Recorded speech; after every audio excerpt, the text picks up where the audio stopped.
Apple has announced it's discontinuing the iPod Touch, the last remaining model in its lineup of portable music players. In a news post on Tuesday, the company says that it will sell the current Touch while supplies last.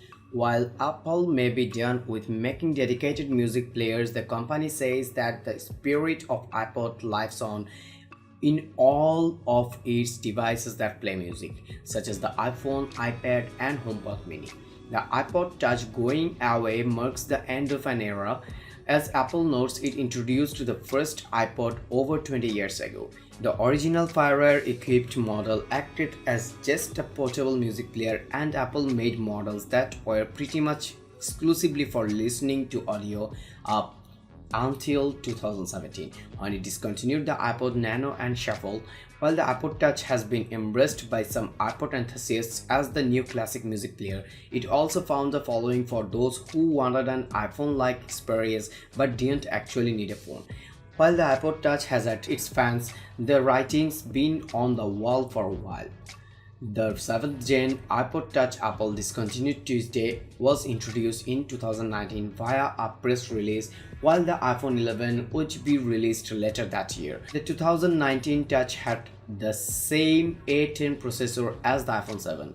The 6th gen iPod Touch launched in 2015 despite people like me crying for a simplistic music player designed for the age of streaming. The time between releases and older hardware made it clear that Apple wasn't looking to spend much time on the iPod.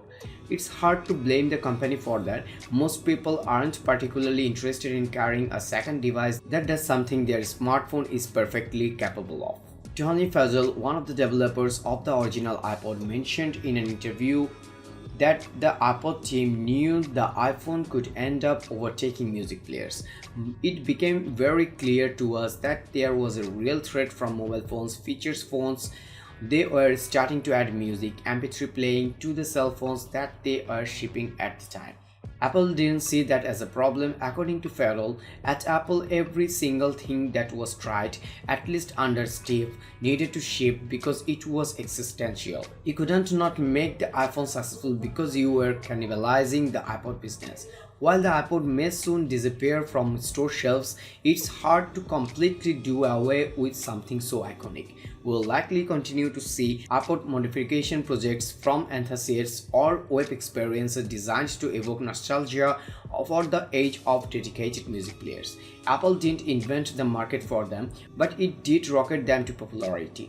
Now the torch has been passed to companies like Sony and Fio to keep the legacy alive for hardcore music enthusiasts. That's all for today. Thank you for watching. If you like the video, feel free to share it with your friends.